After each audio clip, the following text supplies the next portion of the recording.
আমন্ত্রণ বিশ্ব বাংলায় আপনাদের সঙ্গে আছি আমি নাতাশা বৃষ্টি। শুরুতেই সংবাদ শিরোনাম। Bangladesh Italy migration and mobility সমঝোতার স্মারক সই, অবৈধ অভিবাসন বন্ধের উদ্যোগ। লেবাননে জানালার গ্রিল ভেঙে বাংলাদেশি ব্যবসা প্রতিষ্ঠানে দুঃসাহসিক চুরি, সিসিটিভির ফুটেজ সহ আলামত জব্দ করেছে স্থানীয় পুলিশ। এবং আন্তর্জাতিক অঙ্গনে সংকুচিত হচ্ছে বাংলাদেশের শ্রমবাজার, জনবল রপ্তানি কমেছে প্রায় 30%, উদ্বিগ্ন অভিবাসন সংশ্লিষ্টরা।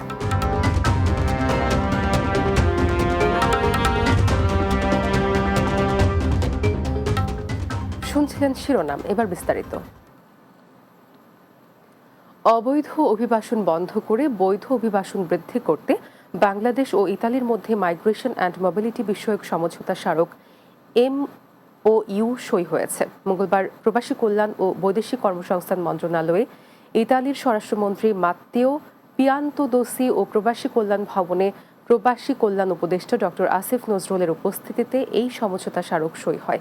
উপদেষ্টা আসিফ নজরুল জানিয়েছেন, অবৈধ অভিবাসন বন্ধ করে বৈধ অভিবাসন বৃদ্ধি করার লক্ষ্যে বাংলাদেশ ও ইতালির মধ্যে এই প্রথম কোনো সমঝোতা স্মারক স্বাক্ষর হয়েছে। ইতালির ভিসা সহজ করা, দেশটিতে চাকরির সুযোগ বৃদ্ধি করা, প্রবাসীদের ভোগান্তি দূর করা ও শিক্ষার্থীদের স্কলারশিপ বাড়ানো সহ গুরুত্বপূর্ণ কিছু বিষয় রয়েছে সমঝোতা স্মারকে। তিনি আরও জানান, অন্তর্বর্তীকালীন সরকার আসার পর 6টা MOU স্বাক্ষর হয়েছে। এ সময় অবৈধ নারী অভিবাসীদের কোনো জরিমানা ছাড়া জর্ডান ও সৌদি আরব বৈধ হওয়ার সুযোগ দিচ্ছে বলেও জানান প্রবাসী কল্যাণ উপদেষ্টা আসিফ নজরুল। লেবাননের দাওরায় একটি বাংলাদেশি ব্যবসা প্রতিষ্ঠানে দুঃসাহসিক চুরির ঘটনা ঘটেছে। শনিবার গভীর রাতে জানালার গ্রিল ভেঙে নগদ প্রায় 3,000 মার্কিন ডলার লুট করে নিয়ে যায় চোর চক্রটি। খবর পেয়ে সিসিটিভির ফুটেজ সহ বিভিন্ন আলামত জব্দ করেছে স্থানীয় পুলিশ। ভুক্তভোগী বাংলাদেশি ব্যবসায়ী জালাল মিয়ার বরাত দিয়ে লেবানন থেকে বাবু সাহা জানান, প্রতিদিনের মতো শনিবার রাত 10টায় দোকান বন্ধ করে রুমে যান তিনি। রবিবার সকালে দোকান খুলে ক্যাশের ড্রয়ার ভাঙা দেখতে পান। পরে প্রতিষ্ঠানের সিসিটিভি ফুটেজে দেখা যায় রাত 2টায় ওপরের জানালার গ্রিল ভেঙে ভেতরে প্রবেশ করে চোর।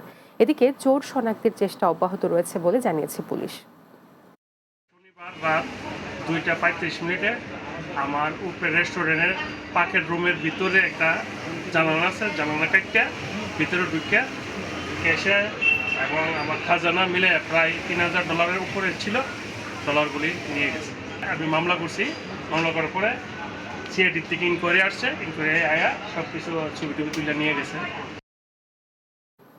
মালয়েশিয়ার পেনাংয়ে বাংলাদেশের সহ 61 অবৈধ অভিবাসীকে আটক করেছে রাজ্যের ইমিগ্রেশন বিভাগ। পেনাং রাজ্য ইমিগ্রেশন পরিচালক নূর জুলফা ইব্রাহিম সোমবার দেশটির রাষ্ট্রীয় সংবাদ সংস্থা বার্নামাকে জানিয়েছেন, কোমতার কমপ্লেক্সের 2য় তলায় এবং বাটারওয়ার্থের পেনাং সেন্ট্রাল বাস টার্মিনালের 1ম তলায় পরিচালিত অভিযানে অভিবাসীদের আটক করা হয়।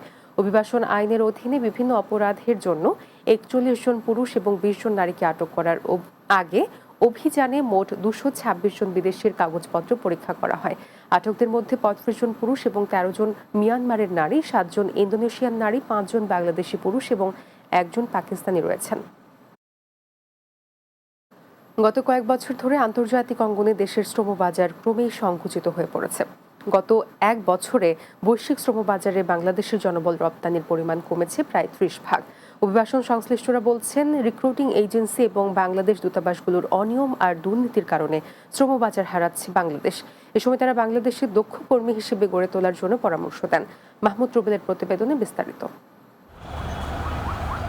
দেশে বৈদেশিক মুদ্রা অর্জনের অন্যতম প্রধান উৎস প্রবাসী আয় বা রেমিটেন্স, কিন্তু বৈদেশিক মুদ্রা আয়ের অন্যতম বড় খাত জনশক্তি রপ্তানির বাজার সীমিত হয়ে গেছে। গত বছর অভিবাসী কর্মী হিসেবে পাড়ি দেওয়া 10 লাখের বেশি বাংলাদেশির মধ্যে 90% গেছেন মাত্র 5টি দেশে। 2025 সালের জানুয়ারি মাসে 97,873 জন কর্মী বিদেশে যান, কিন্তু ফেব্রুয়ারিতে এই সংখ্যা কমে দাঁড়িয়েছে 62,442 জনে। অর্থাৎ চলমান বছরে জানুয়ারির তুলনায় কেবল ফেব্রুয়ারিতেই জনবল রপ্তানি কমেছে প্রায় 20%। আর গত 1 বছরে বৈশ্বিক শ্রমবাজারে বাংলাদেশের জনবল রপ্তানির পরিমাণ কমেছে প্রায় 30%।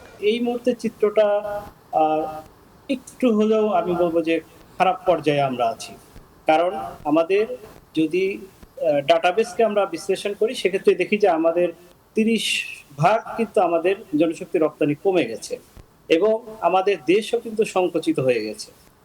কাগজ কলমে বিএমইটি ডাটা প্রবাসী কল্যাণ মন্ত্রণালয় 168টি দেশের নাম কিন্তু বলছে যে সেখানে, কিন্তু আমরা দেখি যে হাতে গোনা 5 থেকে 10টি দেশ কিংবা 15টি দেশের মধ্যে কিন্তু ঘুরে ফিরে সীমাবদ্ধ হচ্ছে আমাদের জনশক্তি রপ্তানি। সৌদি আরবের পর দেশের দ্বিতীয় বৃহত্তম শ্রমবাজার মালয়েশিয়া। দীর্ঘদিন পর মালয়েশিয়া শ্রমবাজার খুললেও বাংলাদেশি ও মালয়েশিয়ার রিক্রুটিং এজেন্সি এবং বাংলাদেশ দূতাবাসের অসাধু কর্মকর্তাদের অনিয়ম আর দুর্নীতির কারণেই বন্ধ হয়ে যায়। তারা আসলে বিভিন্ন সময় টাকার বিনিময়ে এই অ্যাটেস্টেশনগুলো করে রাখে। এর পরবর্তীতে শ্রমিক আসার পরে আসলে বিপদে পড়ে শ্রমিকগুলোই, যে তাদের কাজের জায়গাটা ঠিক নাই, তাদের কাজ নাই, থাকার জায়গা ঠিক নাই।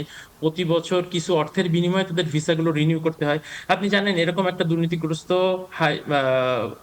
কর্মকর্তা হাই কমিশনের, যেটা নিয়ে মালয়েশিয়ায় বিগত দিনে লাস্ট যদি 3-4 মাসের কথা বলি, অনেক কয়বার এটার প্রতিবাদ এবং সংবাদ সম্মেলন করা হয়েছে বিভিন্ন পলিটিক্যাল দল থেকেও এবং সাধারণ প্রবাসীদের পক্ষ থেকে। এদিকে মালদ্বীপে প্রায় 5 বছর পর কূটনৈতিক প্রচেষ্টার মাধ্যমে শ্রমিক ভিসা খুললেও বাংলাদেশিদের অনিয়মে আবার বন্ধ হয়ে যায় এই বাজারটিও। গত প্রায় 5 বছর মালদ্বীপ বন্ধ ছিল টোটালি।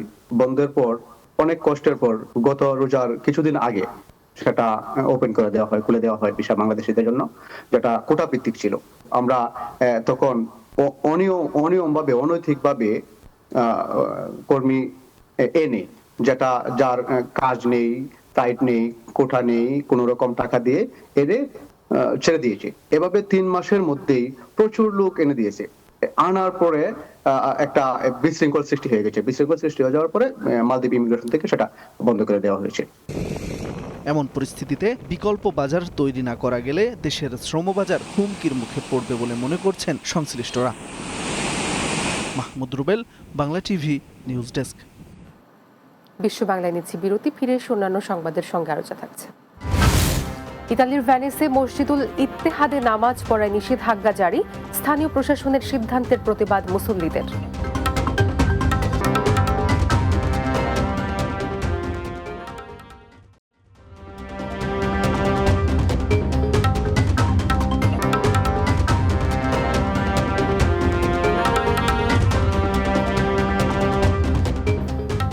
বিশ্ব বাংলায় স্বাগত আরও একবার। আবুধাবিতে মোহাম্মদ জাফর স্টিল গ্রুপ কোম্পানির অন্যতম প্রতিষ্ঠান স্কাই জেনারেল ট্রেডিং এলএলসির যাত্রা শুরু হয়েছে। আবুধাবি প্রতিনিধি এম আব্দুল মান্নান জানান, আবুধাবির আল ফাইয়া সানাইয়াতে কোম্পানির চেয়ারম্যান আলহাজ জাফর আহমদ প্রতিষ্ঠানটির উদ্বোধন করেন। এ সময় কোম্পানির ডাইরেক্টর প্রকৌশলী মোহাম্মদ জাবের হোসেন, মোহাম্মদ জায়েদ হোসেন ও ইঞ্জিনিয়ার জয়নাল আবেদিন সহ বিভিন্ন কোম্পানির ঊর্ধ্বতন কর্মকর্তারা উপস্থিত ছিলেন। আমাদের অনেক দিনের সাফল্য এটা। আমাদের এখানে service panel, building material, steel, এগুলি সব বিক্রি হয়। আলফাইয়ামেদের নতুন ওয়াইডাসকে জেনারেল ট্রেডিং, ওয়াইডাসকে ট্রান্সপোর্ট অ্যান্ড কন্ট্রাক্টিং।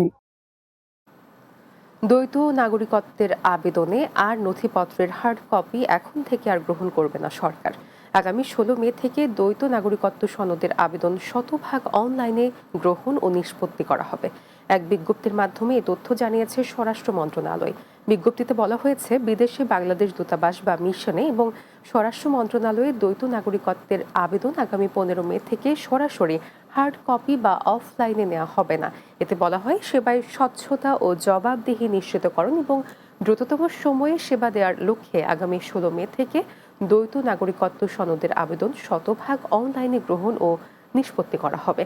সংশ্লিষ্ট লিঙ্কে গিয়ে নিজস্ব জিমেইল আইডি দিয়ে লগ ইন করে অনলাইনে ফর্ম পূরণ, প্রয়োজনীয় ডকুমেন্ট আপলোড ও ই পেমেন্টের মাধ্যমে সরকারি ফি পরিশোধ করে আবেদন করা যাবে বলেও এতে উল্লেখ করা হয়। লন্ডনে দর্পণ বুক ক্লাবের এপ্রিল মাসের কবি ও সাহিত্যিক সম্মাননা সভা অনুষ্ঠিত হয়েছে। দর্পণ বুক ক্লাব লন্ডনের উদ্যোগে ইস্ট লন্ডনের দর্পণ মিডিয়া সেন্টারে মাসিক এ সভা অনুষ্ঠিত হয়।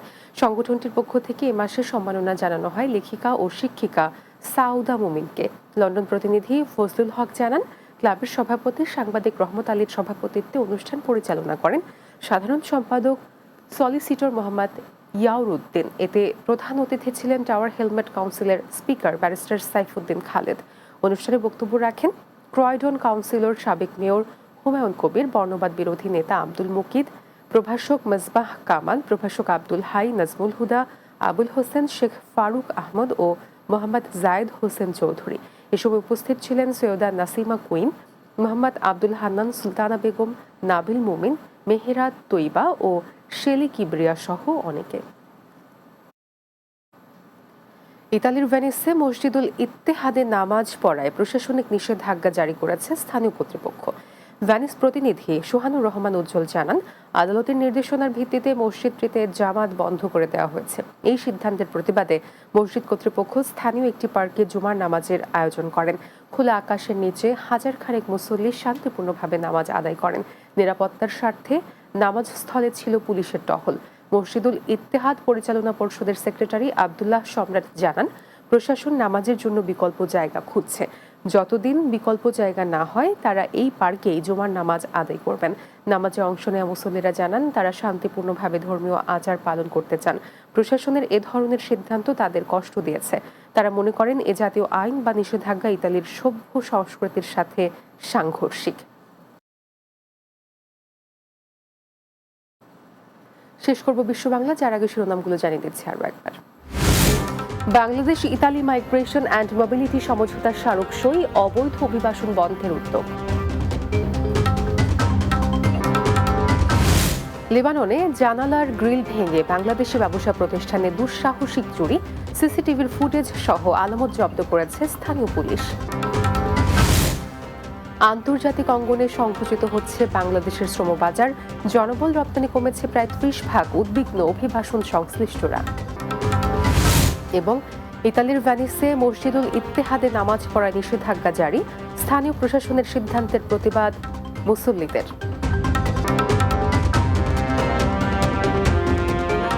এই ছিল বিশ্ব বাংলা। এতক্ষণ সঙ্গে থাকার জন্য ধন্যবাদ সবাইকে।